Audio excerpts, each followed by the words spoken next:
des gens qui organisent leurs élections, des Africains qui sont indépendants. Les palabres entre des gens de la même famille, qu'est-ce que la France vient chercher dedans? Mais ça ne fait que confirmer ce que nous sommes en train de dire, que la France voit ce pays de la zone française pas comme ses colonies, même si on ne veut pas le dire. Parce que voilà ce que dit le président Sarkozy. La situation politique de la Côte d'Ivoire se dégrade tous les jours. La France jouera son rôle dans le rétablissement d'un état de droit et usera surtout de toutes les voies légales afin d'obtenir le départ du président sortant Laurent Gbagbo. Vous devez envoyer un message clair à M. Laurent Gbagbo que la force militaire le délogera. Nos forces basées en Côte d'Ivoire interviendront dans l'opération. Il sera catastrophique pour la démocratie en Afrique de laisser passer un tel affront du président sortant Laurent Gbagbo et rester au pouvoir, etc. Est-ce que vous avez vu la France qui est intervenue une fois dans les pays arabes monarchiques, les pays vendeurs du pétrole qui sont des monarchies? Vous avez vu, une fois la France est intervenue tout récemment au Maroc qui est une monarchie, le royaume. La thèse de la démocratie, c'est un faux argument. Dire que je m'avais bombardé un pays parce qu'il n'y a pas de démocratie. On ne peut avancer cet argument-là qu'aux enfants. Donc, nous continuons pour dire, voilà des gens qui ont été assassinés et peut-être que vous avez dû apprendre. Il y a eu au minimum, on vous parle de 3000 morts. Non, tous les rapports sérieux disent c'est entre 25 et 30 000 morts. Et ça, l'armée française est aujourd'hui là-bas. Parce qu'il est hors de question que les Africains soient indépendants. Depuis l'esclavage, après l'esclavage, c'est la colonisation. Après la colonisation, c'est la néocolonisation. Nous sommes dans ça. Ensuite, nous disons, comme si ça ne suffisait pas, le principe de la centralisation des changes, donc c'est la finance, c'est la France qui détient les finances, on met au pas les dirigeants africains d'hier, d'aujourd'hui et ceux de demain. Parce que tant que les Africains n'auront pas compris qu'il faut abandonner le franc CFA, eh bien c'est une arme puissante que détient la France. Et comme si ce principe ne suffisait pas, il y a le principe de la libre convertibilité des francs CFA hier en francs français et aujourd'hui en euros. Il y a des gens qui disent oui, c'est une très bonne chose. La réalité, elle est autre. Pourquoi? D'abord, le franc CFA n'est pas une monnaie convertible. On appelle une monnaie convertible une monnaie que vous pouvez transformer en monnaie locale quand vous allez dans n'importe quel pays. Exemple, vous prenez le dollar ou l'euro. Vous allez à travers le monde entier. Vous avez les dollars en poche, vous allez dans n'importe quel pays, vous dites, tenez les zéros, donnez-moi la monnaie du pays. J'ai des dollars, tenez les dollars, donnez-moi la. On vous convertit cela. C'est ce qu'on appelle une monnaie convertible. Le franc CFA n'est pas une monnaie convertible. Même pas en France. Ça, il faut le savoir. Ensuite, les francs CFA, il y a deux zones. La zone monétaire dite de l'Afrique centrale, avec la banque centrale qu'on appelle la BEAC. La banque centrale qui se trouve en Afrique de l'Ouest, qu'on appelle la BCAO. On va vous mettre les billets. On va mettre BCAO ou bien BEAC. Mais entre les CFA de ces deux, il n'y a pas de conversion. C'est-à-dire, si vous sortez de la Côte d'Ivoire, par exemple, vous avez des billets CFA, c'est mis BCAO. Vous allez, par exemple, au Gabon, qui est en Afrique centrale, vous allez sur le marché, vous voulez acheter, dit non, on ne prend pas ça. Un Gabonais, un Centrafricain, un Camerounais, qui a des francs CFA, c'est mis BEAC, il va en Afrique de l'Ouest, en Côte d'Ivoire, au Burkina, il veut utiliser, non. Qu'est-ce qu'il y a derrière? Il faut cloisonner ces deux zones monétaires pour que les Africains ne commercent pas entre eux. Parce qu'au cœur du commerce, c'est l'argent, c'est la monnaie. Donc, voilà les pays qui sont arrivés à la France, comme exactement à l'époque coloniale. Mais qui ne peuvent pas commercer entre eux. Ou alors qui commercent entre eux, mais très peu. Le taux de change est entre 5 et 10%. Tout le reste, c'est vers la France. Vous comprenez? Ensuite, un des inconvénients majeurs. Vous avez dit, mais professeur, mais pourquoi donc on parle du principe de la convertibilité? C'est de ça que Mme Christine Lagarde a donné. Elle a dit, en contrepartie, il y a eu les garanties de convertibilité que nous donnons. Ça veut dire quoi?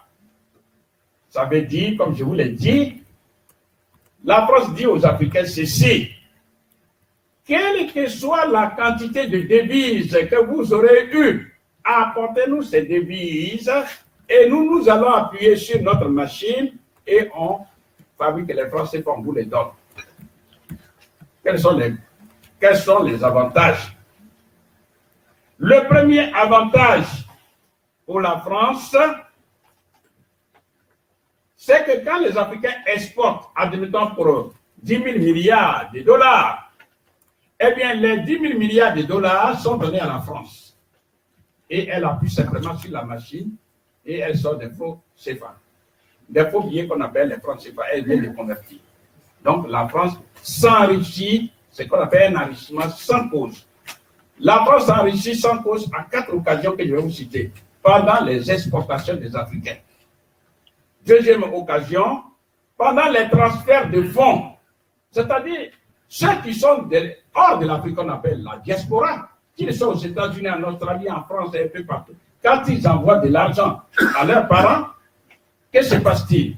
Ces sommes très importantes, eh bien, le parent ne reçoit pas des devises. Lui, il reçoit les CFA. Qui convertit en CFA? C'est la France. Donc, ces multiples milliards de devises qui sont obtenus grâce au transfert de fonds, c'est donné à la France. Troisième occasion, ce sont les dons. On appelle ici les dons, c'est-à-dire, on dit on fait des dons aux Africains, dont l'APD, l'aide publique au développement. Tout ça, c'est en devise, c'est-à-dire en monnaie étrangère. Mais les Africains, de cette partie du monde, ils vont recevoir les devises. Qui convertit en monnaie étrangère, c'est la France. Et quatrième occasion, et non des moindres, c'est les emprunts. Quand les pays africains de la zone francophone vont emprunter à la Chine, vont emprunter au Japon, aux États-Unis et à tous les autres pays, eux, ils reçoivent des devises. Mais qui convertit ça en monnaie locale? C'est la France. Voilà les 4 occasions où la France s'enrichit sans faire d'efforts. Maintenant, ça c'est le principe de la libre transférabilité. Bien. Donc, ça c'est le principe, le principe de la libre convertibilité. Maintenant, le principe de la fixité des parités. On dit que entre l'euro et le franc CFA, c'est toujours fixe. Je vais passer très rapidement puisque le temps, malheureusement, nous manque. Eh bien, que se passe-t-il? On dit, aujourd'hui où je vous parle, 1 euro égale 655,957 francs CFA.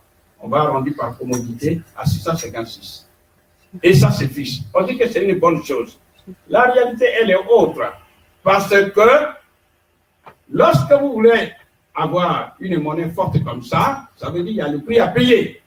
Parce que sur le marché des monnaies qu'on appelle le marché des changes, il y a la loi de l'offre et de la demande. Si l'offre des francs CFA est supérieure à sa demande, son prix qu'on appelle le coût devrait baisser. Donc, pour 1 euro, au lieu de donner 656 francs, on pouvait être amené à donner par exemple 1500, même 2000 euros, et 2000 francs CFA. Mais on ne veut pas que ça soit comme ça. Donc, on oblige les Africains à venir sur le marché, acheter eux-mêmes les francs CFA. On ne peut pas acheter les francs CFA avec les francs CFA. On achète les francs CFA avec des monnaies étrangères qu'on appelle les devises. Donc, ce sont des multiples milliards de devises que les Africains utilisent pour acheter leur propre monnaie, le franc CFA. Un autre élément, c'est que quand les Africains exportent vers le monde et que les exportations sont en général libellées en dollars, eh bien, et que leurs importations sont essentiellement en provenance de la zone euro, les Africains perdent encore de l'argent. Pourquoi? Parce que l'euro est plus fort que le dollar. Exemple, s'ils ont vendu pour 1 milliard 500 millions de dollars, et que 1 euro égale 1 dollar, eh bien, ça devient, après conversion, 1 milliard 500 millions d'euros. Mais si 1 euro égale 1000 égale 1,5 $, eh bien, en convertissant, ça devient 1,5 milliard de dollars divisé par 1,5, on obtient 1 milliard d'euros. Du coup, les Africains ont perdu 500 millions. Ça, c'est une façon de perdre, etc. Mais surtout, ce que je voulais dire, un pays comme, il y a des pays qui ont des monnaies faibles et qui sont très développés. Parce qu'on fait comprendre aux Africains que si vous avez une monnaie forte comme ça, eh bien, vous serez mieux développé, ce qui n'est pas vrai. Et que vous avez même une monnaie stable, tout ça, ce n'est pas vrai. Je vais donner quelques exemples. Quand on prend la Corée du Sud, 1 euro, pour avoir 1 euro, la Corée du Sud donne 1500 won. Won, c'est la monnaie de la Corée du Sud. Pendant que le Burkinabé donne 656 francs CFA. Ça veut dire la monnaie de la Corée du Sud est 2 fois plus faible que la monnaie franc CFA. Mais qui est en tête? C'est la Corée du Sud. Puisque je vous ai dit il n'y a pas longtemps que le revenu par habitant de la Corée du Sud, qui était de 690 $ en 1960, est aujourd'hui plus de 32 000 $. Pendant ce temps, pour le Burkinabé, c'est autour de 1500, etc. Bien. Ensuite, deuxième exemple. Je vais aller plus vite. Prenons le cas de l'Indonésie. Pour avoir un seul euro, l'Indonésien donne 14 500 roupies. Et pourtant, le revenu par habitant est de 11 100 $. Troisième exemple, prenons le cas du Vietnam. À l'instant où je vous passe, 25 000, donc, pour avoir un seul euro. Mais le revenu par habitant est de 6 000 $. Et enfin, ce matin, je l'ai vérifié, et vous pouvez encore vérifier. Pour avoir un seul euro, l'Iran, je dis bien l'Iran, donne 39 800 rials. Les rials, c'est la monnaie de l'Iran. Et pourtant, le revenu par habitant est de 17 300 $. Mais on a peur en Europe, en Occident, ce n'est pas de l'Iran. Si on n'avait pas empêché l'Iran d'avoir l'arme nucléaire, il y a longtemps, l'Iran avait l'arme nucléaire. C'est ce que nous sommes en train de dire. Malheureusement, on n'a pas assez de temps. Que ce n'est pas parce qu'on a une monnaie forte qu'on est un pays développé, ce n'est pas vrai, c'est du mensonge. Voilà des cas concrets, vous pouvez vérifier sur Internet. Maintenant, on peut comprendre aux Africains, et ça c'est l'argument, vous avez une monnaie forte, vous avez une monnaie stable. La stabilité monétaire, c'est un terme très technique, je vous explique tout simplement. Ça veut dire une monnaie est stable si et seulement si il y a absence de l'inflation. Prenons un exemple. Si vous avez 10 000 francs CFA, non, prenons même 1000 francs CFA, et que vous voulez acheter le pain, et que le pain coûte 50 francs CFA, vous divisez les 10 par 50, vous obtenez 20 pains. Ça, c'est époque numéro 1. Époque numéro 2, si vous avez les 1000 francs CFA, et que le pain passe de 100 de 50 à 100 francs, eh bien, vous divisez 1000 par 100, vous obtenez non plus 20, mais 10 pains. Votre pouvoir d'achat s'est réduit. Troisième occasion, si le pain passe à 200 francs demain, au lieu d'acheter les 20 pains, vous ne pourrez acheter que 5 pains. Voilà.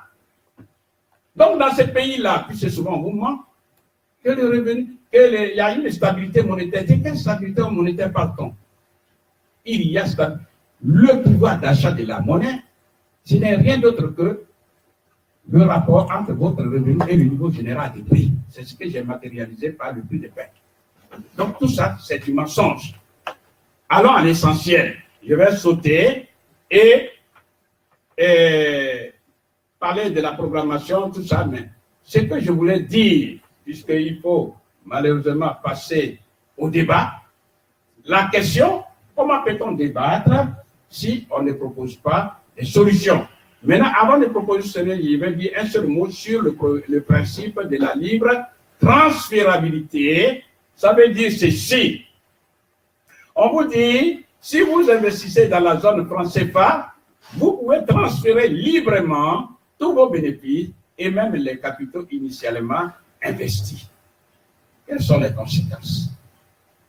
Eh bien, si vous prenez un récipient qui est là, excusez-moi, qui est percé, et que vous mettez de l'eau dedans, vous ne pourrez jamais remplir.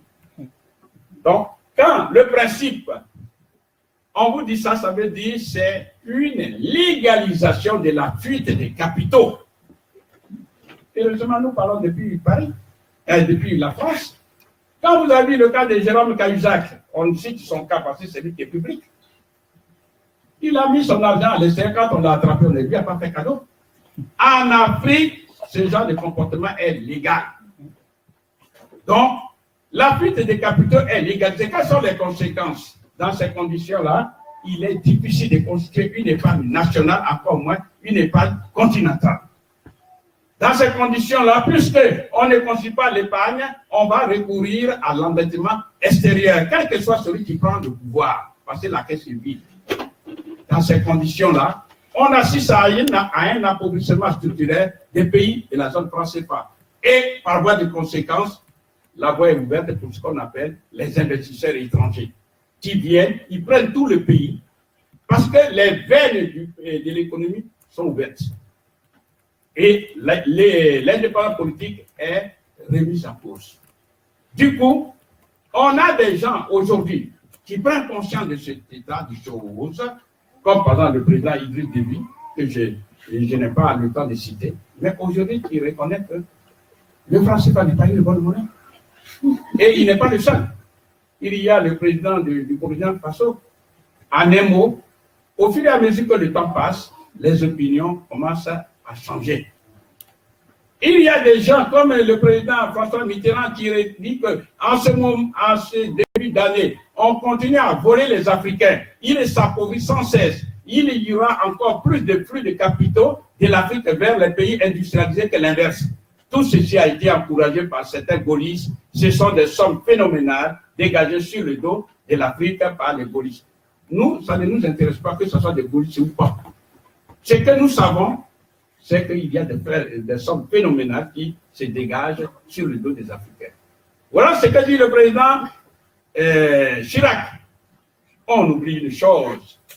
C'est une grande partie de l'argent qui est dans notre porte-monnaie vient précisément de l'exploitation depuis des siècles de l'Afrique. Pas uniquement, mais beaucoup vient de l'exploitation de l'Afrique. Alors, il faut avoir un petit peu de bon sens. Je ne dis pas de générosité, mais de bon sens, de justice, pour rendre aux Africains ce qu'on leur a pris. D'autant que c'est nécessaire si l'on veut éviter les pires convulsions ou les difficultés avec des conséquences politiques que ça comporte dans un proche avenir. Ce qu'il veut dire, concrètement, ces Africains que nous sommes en train de piller, nous les Français, soyons intelligents, parce que les enfants de maintenant ne sont pas les enfants d'hier. Aujourd'hui, vous mettez votre enfant au monde, vous lui donnez l'éducation, peut-être dans l'éducation, il y a 30% que vous lui donnez, mais les 70%, il va prendre sur Internet, il va faire autre chose. Est-ce qu'on a besoin de faire un dessin aux Français? Quand demain vous allez voir ces Africains qui vont lancer partout des bombes, il ne faut pas être surpris. Parce que dans le temps comme dans l'espace, quand la pauvreté franchit un certain seuil, c'est la révolution. Et comment cette révolution va se manifester, on n'en sait rien. Donc nous continuons pour, même Marie Le Pen, tout ça dit de donner aux Africains, tout récemment, ça c'est encore la revendication de Jean-Luc Mélenchon, je passe dessus. Tout récemment, Madame Rachida Dati vient de dire il ne faut plus que le franc CFA soit imprimé en France. Et le Nord CFA doit disparaître. Elle est actuellement en Afrique parce qu'il y a le sommet Union européenne et Union africaine. Donc, il faut des véritables changements. Donc, question, quelle est la solution? Parce qu'il faut passer au débat. Nous disons il y a plusieurs solutions. Il y a essentiellement deux solutions. La première, c'est la maîtrise de la monnaie. Il faut que les Africains battent monnaie.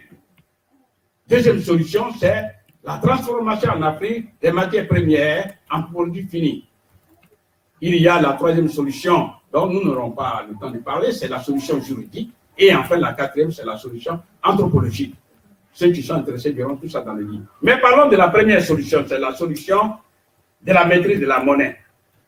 Eh bien, nous disons très simplement, passer les accords de coopération monétaire, ce sont des papiers qui ont été signés. Eh bien, pour battre la monnaie, tout simplement, il y a un processus, à savoir, premièrement, il faut dénoncer cet accord. Et comment on le fait? Ça se fait, écoutez-moi, en 8 secondes. 8 secondes, je n'ai pas dit 8 minutes, je n'ai pas dit 8, j'ai dit 8 secondes. Comment? Vous pouvez l'expérimenter. Prenez votre stylo ici et maintenant, et puis commencez à signer. Si votre signature est trop longue, en 8 secondes, vous avez fini de signer. Pourquoi? Parce que tous ces accords sont déjà là. Quand il est rentré dans la zone, quand il signait les accords de coopération monétaire avec la France, c'est le président de la République de chaque pays ou son représentant qui est venu, tout simplement, il a signé. Aujourd'hui, il s'agit de faire le contraire et on signe pour dire qu'on ne veut plus être membre, on ne veut plus être membre de la zone franc CFA.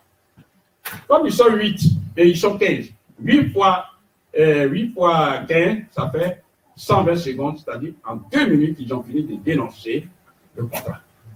Ils sont sortis comme ça en 2 minutes de la zone franc CFA. Deuxième stade, quand on sort de la zone franc CFA, qu'est-ce qu'on fait? Eh bien, on va créer la monnaie unique africaine en lieu et place du franc CFA. Et là encore, ça se fait en 3 jours. 3 jours. Je m'explique. Premier jour, tous ces pays de la zone franc CFA, c'est 15 pays qui se sont mis d'accord, qui se sont téléphonés. On dit lundi, chaque pays, le gouvernement de chaque pays se réunit et prend la décision, je dis bien le gouvernement, pour dire nous voulons battre la monnaie unique africaine. Cette décision est inscrite dans un papier, dans un, qu'on appelle un projet de loi. Ça, c'est lundi. Et ce projet de loi est déposé au bureau de l'Assemblée nationale. Parce que dans tous les pays du monde, la monnaie appartient toujours et toujours au peuple. Comme le taux d'analphabétisme est élevé en Afrique, on ne passera pas par la voie référendaire. On va passer simplement par la voie parlementaire. Demandez donc au Parlement, aux députés, les représentants du peuple, est-ce que oui ou non vous voulez la monnaie du pays ou alors vous voulez la monnaie du colon? De toute évidence, ils vont dire à une écrasante majorité que nous voulons la monnaie africaine. Le simple fait de dire oui, on dit que le projet de loi est adopté. Ça, c'est le mardi. Le troisième jour, qui est le mercredi, eh bien, tout simplement, on appuie sur la machine et on imprime les billets. C'est aussi simple que ça. Or, la monnaie va dormir dans une maison qu'on appelle la Banque centrale africaine. Cette Banque centrale africaine, elle va dormir, et cette Banque centrale africaine va coiffer toutes les banques centrales nationales. Et chaque banque centrale nationale va coiffer toutes les banques commerciales où le citoyen lambda a ses comptes. Et la décision va venir non plus de Paris, mais de la Banque centrale africaine, qui, elle, va financer le développement des Africains. Je vais passer sur les détails, sur certains détails, mais la question centrale, c'est-à-dire, quels sont les avantages que nous allons avoir si nous avons notre propre monnaie. Mais pour que certains qui aiment bien poser des questions, qui va garantir la convertibilité, comme on appelle la banque centrale, non, la monnaie africaine, nous disons simplement, celui qui va garantir, ça n'a rien à voir avec la convertibilité. Hein. Quand vous avez une garantie, ça veut dire quelque chose, c'est comme quelqu'un vous prête de l'argent, avec 1 000 euros. Il dit, mais quelle est la garantie que tu peux me rembourser? Il dit, bon voilà, je te donne mon ordinateur que j'ai acheté à 3 000 euros. C'est un exemple. Ça, c'est votre garantie, ça. Ici, si les Africains battent leur monnaie, eh bien, il y a deux sortes, à notre avis, de garanties.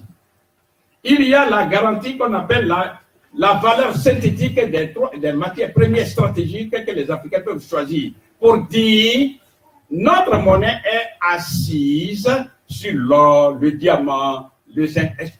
Toutes les matières premières que les Africains détiennent. Ils peuvent prendre 3 ou 4. Parce que ce soit l'euro, que ce soit le dollar, ce sont des monnaies qui ne sont assises sur aucune valeur des matières premières. Le dollar, vous attendez ce qu'on appelle la planche à billets. Là, le dollar n'est garanti par aucun stock d'or. C'est l'État américain qui dit, ce bout de papier, c'est ma monnaie. Donc, c'est l'État américain qui est le garant. Même chose pour l'euro. Vous avez vu Mario Draghi qui fabrique comme ça 60 milliards d'euros ou bien 39 000 milliards de francs CFA par mois. Ce sont des bouts de papier. Mais qui est garant? Ce sont les États européens. Ce n'est pas parce qu'ils détiennent des stocks d'or. Mais nous faisons le contraire. Nous, si nous battons, nous les Africains, si nous battons notre monnaie, eh bien, nous pouvons décider que notre monnaie est garantie, est assise sur la valeur synthétique de 2, 3 ou 4 matières premières stratégiques que nous détenons. Ça, c'est un. Mais mieux, puisque ça peut paraître compliqué, il suffit simplement qu'on a créé notre monnaie, de lier, de rattacher cette monnaie que j'appelle en abrégé la MUA à 2 ou 3 monnaies. Que ça soit rattaché une partie au dollar, une autre partie à l'euro, une autre partie au yen japonais, une autre partie au yuan chinois, parce que la Chine va se détacher désormais du dollar. Et même si on veut une autre partie, par exemple au réal brésilien, dans tous les cas, c'est comme vous imaginez, vous êtes là, debout, vous avez un bras tiré par bras gauche et bras droit tiré, bras gauche, on imagine que vous avez un autre bras devant le ventre, un autre bras derrière. Eh bien, quand les 4 vont vous tirer, vous allez certes faire des mouvements, mais ça ne va pas être des grands mouvements. Donc, nous pouvons le faire. Vous allez dire, mais professeur, vous n'êtes pas un peu en train de rêver. Mais c'est la réalité. Prenons le cas du Maroc. Le Maroc a quitté la zone franc. Et le dirham marocain est rattaché à quoi? Une partie au dollar américain et une partie à l'euro européen. Mais cela ne donne aucun droit de regard ni aux Américains ni aux Européens sur le dirham marocain. Même chose pour la Chine. Le yuan chinois est rattaché au dollar américain. Mais les Américains n'ont pas un seul petit droit sur le yuan chinois. Maintenant, la Chine même veut se détacher même. Bon, bref, ce que nous sommes en train de dire, la loi qui est plus facile, c'est que si on bat notre monnaie, on peut rattacher à 2, 3 ou 4 monnaies. Et on va gérer très bien. Maintenant, la question, qu'est-ce qu'on peut faire avec notre monnaie? Qu'est-ce que les Africains peuvent faire avec leur monnaie? Nous disons qu'ils peuvent financer leurs besoins essentiels. D'abord, le franc CFA disparaît avec tous ces inconvénients. Mais mieux, on pourra payer tous les fonctionnaires, ça, mais les Africains pourront financer leurs, je dirais, leurs 13 besoins essentiels, à savoir, 1, parce qu'ils ont leur monnaie, ils ont leur argent, ils pourront financer leur alimentation. Donc, élever les industries alimentaires. La force de travail est là. En 2050, ce sont 2 milliards de personnes à nourrir. Les ressources naturelles sont là. Ce qui manque, c'est l'argent. L'argent, la monnaie, ce n'est pas l'argent des autres, c'est l'argent qu'on fabrique sur place. Donc, on peut financer l'alimentation, élever donc des industries alimentaires pour nourrir toute l'Afrique. Ensuite, on pourra financer l'eau potable. Pour que tous les Africains, tous ceux qui vivent en Afrique puissent accéder non seulement à l'eau potable, mais à l'eau courante. On peut le faire. Troisièmement, financer les industries de textiles, les habits. Qui aime le plus s'habiller au monde? Ce sont les Africains.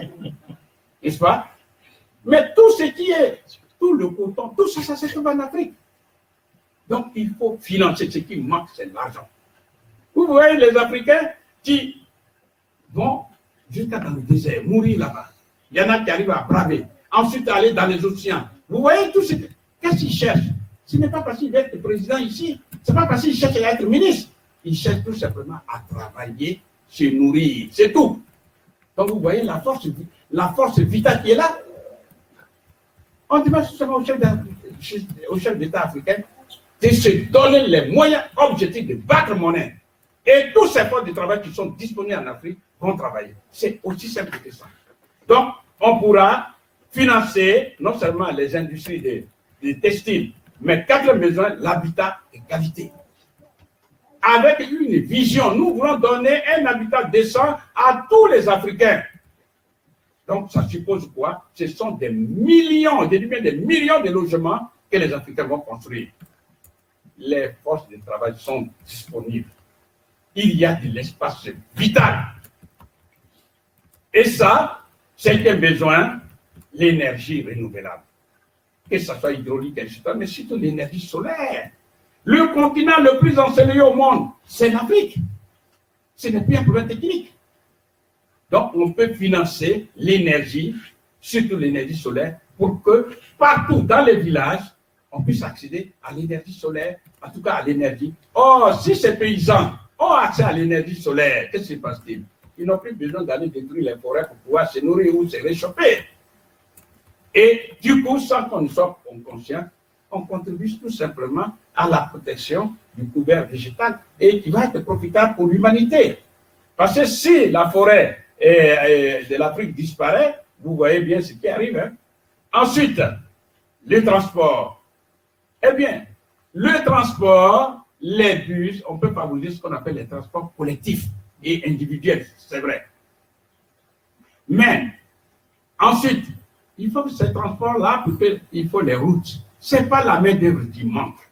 La main-d'œuvre est pléthorique.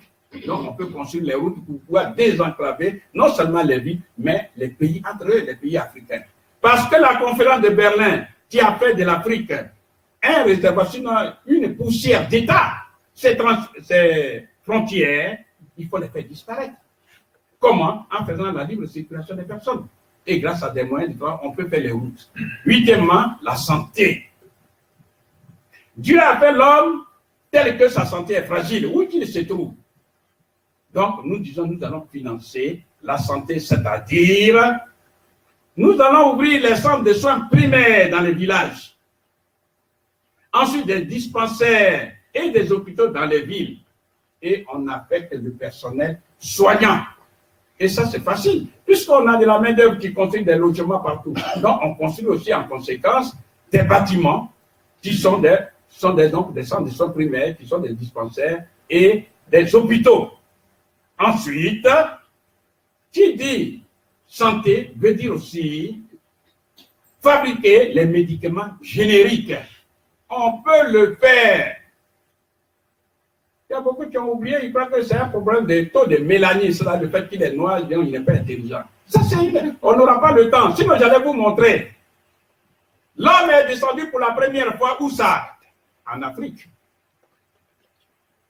Vous croyez que l'homme noir a attendu que son fils devienne d'abord blanc et avant? Non, il a posé les bases brillantes de la civilisation mondiale que nous connaissons.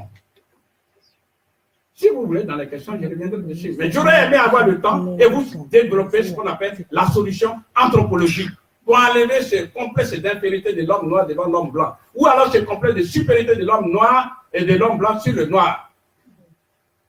Tout ça, c'est des mensonges. Et j'allais vous citer les blancs eux-mêmes qui sont partis s'instruire en Afrique noire. Les Grecs dont nous parlons, qui ont fécondé l'Europe entière. Où est-ce qu'ils ont enlevé leur savoir antique? Ils ont été instruits par les Noirs. Beaucoup ne le savent pas. Dans les questions, si vous voulez, vous revenez, je vais vous montrer les démonstrations, je vais vous montrer eux-mêmes ce qu'ils ont appris et comment ils sont venus ici, en Europe. Donc, nous disons, on peut fabriquer les médicaments génériques. Ensuite, on peut asseoir la sécurité sociale. 70% de la population africaine sont jeunes. Ça veut dire, normalement, si on met la sécurité sociale en place, gérer avec un rationnel, elle sera obligatoirement excédentaire parce que ce n'est pas des populations vieillissantes. Ensuite, l'éducation nationale. Et il n'y a pas de développement d'un pays sans éducation nationale. Donc, on peut construire, comme je vous l'ai dit, on a construit des logements, des millions de logements, mais de la même manière, on peut construire aussi des millions de bâtiments pour développer l'enseignement primaire, secondaire et supérieur. Et parce que l'argent nous appartient, on peut payer correctement le personnel enseignant. On peut exiger que dans chaque classe du primaire comme du secondaire, il n'y ait pas plus de 30 élèves. Et on va développer un enseignement de qualité. C'est comme ça qu'on peut développer l'Afrique. Ensuite, on va financer la sécurité et la défense. Nous sommes sur cette terre. Il ne faut pas faire preuve d'angélisme. Donc, on va financer la défense. Ça veut dire quoi? En attendant, je dis en attendant, les produits eux-mêmes, leurs armes, ils peuvent importer des armes pour sécuriser les pays. Parce que sans la paix, on ne peut pas développer le pays. Or, Dieu seul sait, et ceux qui veulent être honnêtes envers eux, partout, on parle des rébellions par-ci, par-là. Comme nous disait Obama, il dit, je produis les armes. Comment voulez-vous que je vende mes armes? Eh bien, il faut créer les guerres. C'est une vérité incontestable. Donc, il faut faire preuve de réalisme. En attendant de produire eux-mêmes les armes, les Africains peuvent importer les armes et en même temps ouvrir des écoles de guerre et commencer à se sécuriser. 11e besoin, ce sont les nouvelles technologies de l'information et de la communication. Parce que nous sommes dans un temps moderne. Et pour ceux qui veulent, ils ont dans la tête, mais tout ça, c'est partie de l'Afrique. Ensuite, 12e besoin, la recherche et le développement. Dieu sait qu'on a des brillants génies qui sont non seulement sur le continent, mais qui sont disséminés dans le monde. Il faut financer la recherche et le développement. Aujourd'hui, qui dépose le plus de brevets au monde, ce sont les Chinois. Avant, c'était les Américains, ils sont toujours là. Mais ce sont les inventions des Africains qui vont sauver les Africains. Et enfin, nous allons financer ce qu'on appelle le divertissement, pour ne pas dire la culture, les loisirs et le tourisme. Tout ça, on peut financer avec l'argent des Africains. Donc, vous voyez bien que ça, c'est la première solution, ce qu'on peut faire. On peut faire beaucoup de choses avec notre argent. On n'a pas besoin de faire de la mendicité financière internationale parce qu'on ne développe pas un pays avec la mendicité financière internationale. C'est l'erreur monumentale que font les Africains d'aujourd'hui. Voilà pourquoi ils sont là où il ne faut pas être. Et la deuxième solution, c'est la transformation locale de toutes les matières premières agricoles, minières, minérales et énergétiques en des produits finis qui génèrent des richesses qu'on appelle les valeurs ajoutées. Ça suppose qu'il faut constitutionnaliser cette transformation, c'est-à-dire mettre dans la loi des lois qu'on appelle la Constitution, l'obligation de transformer dans chaque pays africain les matières premières. La conséquence est logique, il ne faut plus exporter les matières premières. Quiconque s'intéresse à nos matières premières, exemple, le coton du Burkina, on dit, ben, venez implanter votre usine. Et vous sortez le produit fini, les habits, etc., que vous exportez. On ne doit plus exporter le café et le cacao des Côte d'Ivoire comme ça. Vous êtes intéressé par le cacao de Côte d'Ivoire qui est le premier producteur mondial, eh bien, vous allez implanter votre usine. Et vous sortez les produits finis. Vous serez obligé d'embaucher au moins les Africains. Or, dans l'état actuel, je vous dispense des calculs, vous prenez une tasse de café en moyenne, c'est 2 € ici. Ayez la curiosité, vous pouvez vérifier après. Le barman, combien de grammes de café vous avez mis? Il dit c'est 8 grammes, mais que j'arrondis par communauté à 10 grammes. Ça veut dire quand il a fini de vendre 1 kilo de poudre de café, 1 kilo c'est 1000 grammes divisé par 10, il a vendu 100 tasses. 100 tasses multipliées par 2 égale 200 € que le consommateur final paye. Question, mais à combien il a acheté le kilo de café en Côte d'Ivoire ou bien en Afrique? Je vous donne la réponse, car c'est le fils d'un paysan qui vous parle. Dans le meilleur des cas, c'est 300 francs CFA, c'est-à-dire 45 centimes. Dans le commerce nord-sud, Le kilo que le consommateur final paye, c'est 200 €. Lui, on lui a donné 45 centimes. Et le pays a pris 200 € et 200 francs CFA qu'on appelle le droit unique sorti. Donc 300 plus 200 égale 500 francs CFA, c'est-à-dire 0,76 € que le pays vendeur a pu récupérer en arrondissant, c'est 1 €. 200 moins 1 € égale 199 € qui sont acquis à l'Iran. Dans ces conditions-là, comment voulez-vous que le paysan, lui, sorte de la pauvreté?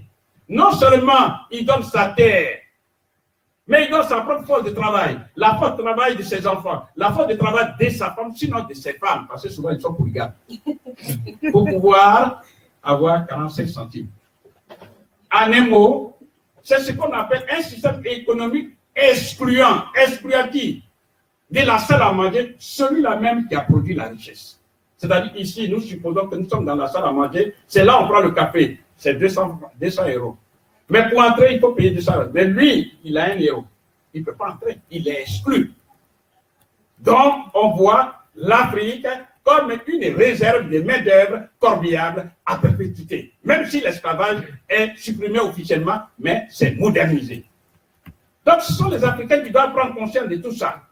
Et nous disons, nous pouvons mettre fin à tout ça avec la transformation. Ça ira pour conséquence la naissance d'une promotion, la naissance et la promotion d'une classe de femmes et d'hommes d'affaires qui vont porter sur eux l'économie nationale.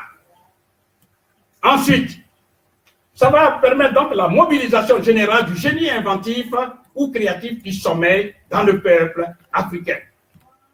Ça va permettre de créer des millions et des millions d'emplois en Afrique.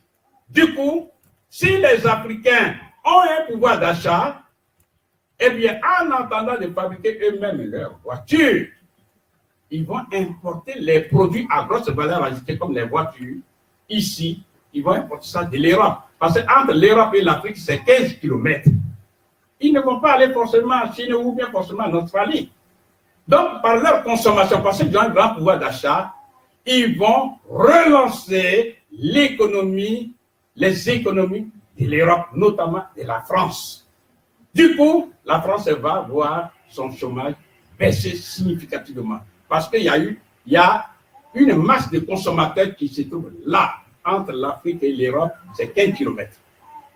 Ça, c'est le premier problème que les Africains peuvent apporter. Deuxièmement, parce que nous sommes bien chez nous, parce que les Africains sont bien chez eux, non seulement les Africains qui sont sur place vont rester chez eux, parce qu'ils sont très bien, mais tous ces Africains dont vous n'avez pas besoin, qu'on appelle communément les immigrés, qu'est-ce qu'ils vont faire? Eh bien, tête et haute, ils rentreront chez eux. Du coup, on va aider l'Europe à résoudre ce fameux problème de l'immigration. Ça, c'est le deuxième avantage. Troisième avantage, et non des moindres. Troisième avantage, c'est que parce que les Africains rentrent chez eux et que les Africains sont maintenus chez eux, la race blanche sera sauvegardée. Je m'explique parce que dans un débat intellectuel, ça peut faire éternuer. Parce qu'il faut dire la vérité. Dans l'état actuel, si rien ne se fait, dans moins de 200 ans, vous serez minoritaire chez vous ici. Pourquoi? Parce que pour 3 raisons. Il y a plusieurs raisons, mais je citerai 3. Première raison, parce qu'on organise la pauvreté de façon dynamique en Afrique, les Africains viennent ici, quels que soient les obstacles, ils viennent ici. Mais chaque jeune fille qui apparaît ici porte en elle-même sa carte de séjour. Parce que dès qu'elle arrive, elle se fait enceinte, elle va faire un enfant ici. L'enfant qui est né, il est présumé français, vous ne pouvez pas l'expulser. Ce sont des faits, ça. C'est Charles Pasqua qui a dit, il est présumé, mais au nom du droit du sol, l'enfant est français. On dit d'attendre 11 ans, et il va rester. Patience. Voilà. Donc, ça, c'est le premier point. C'est la pauvreté qui engendre ça. Deuxième point, il faut le savoir, le taux de fécondité masculin des pays occidentaux a baissé de 60%. Ce sont des faits. Ce n'est pas moi qui fais ces statistiques, c'est officiel. Vous pouvez, tout de suite, au moment où je vous parle, vous pouvez voir sur Internet. Troisième fait, il faut le dire, Ici, en France, on parle de mariage pour tous. Un homme épouse un homme. Une femme épouse une femme. Mathématiquement, scientifiquement, aucun enfant ne peut venir. Pendant ce temps, en France, les autres font des enfants. Donc, vous voyez qu'il y a un problème. Ah oui, là, il a tout parlé. Donc, si les Européens blancs, c'est de ça qu'il s'agit. Si vous ne voulez pas disparaître demain, il faut simplement donner la liberté aux Africains. Simplement. Et vous ne demandez même pas un centime. Permettez aux Africains simplement de battre leur monnaie. Pour mémoire, vous avez vu Angela Merkel. Puisque l'Allemagne vieillit, qu'est-ce qui s'est passé? Quand il y a eu la crise des Syriens, il y a eu ce qu'on appelle le dividende démographique. Elle a saisi au bon l'occasion unique qui lui est venue à la tête, c'est-à-dire elle a accueilli 1 million, on dit plus d'immigrés, on dit des migrants. Pourquoi cela? Ils ont la race blanche. Donc ça ne crée aucun problème. Mais on ne veut surtout pas que l'Europe devienne les États-Unis d'Amérique, comme on a vu, et puis il y a eu des gens comme les Obama qui sont apparus. On ne veut pas de ça. Et on a le droit de respecter votre choix. Mais nous disons, soyez logiques jusqu'au bout. La solution, elle est facile. Dire que arrêtons de faire ce que nous faisons. Les vraies solutions, libérer les Africains, simplement. Et vous aurez affaire à des partenaires économiques qui sont solvables. Et vous avez tout à gagner. Ils seront chez eux. Quand on va se rencontrer, c'est la vraie coopération. Mais et non pas quelqu'un, parce qu'il a la peau blanche, il dit qu'il domine. Non. Tout ça, il faut mettre fin à ça. Donc, nous disons, avec l'industrialisation, les Africains pourront donc jouir amplement du plus vaste marché du monde, parce que l'Afrique de demain, de 2050, c'est 2 milliards. Donc, si on met en place ce que je suis en train de dire, à savoir l'industrialisation, donc la transformation des matières premières en des produits finis, qu'est-ce qui va se passer? Eh bien, les Africains vont commercer entre eux. Ce sera le plus vaste marché au monde. Lui, il dit, je suis vendeur de poulet. Eh bien, sur 2 milliards, s'il n'a pas eu un grand marché, s'il y a eu un marché de 100 millions, mais c'est beaucoup d'argent. Beaucoup d'argent. Donc, les solutions ne se trouvent pas en Europe, ne se trouvent pas, se trouvent avec les Africains. L'élément qui nous gêne dans la zone, dans l'Afrique francophone, c'est que la France refuse obstinément de décoloniser.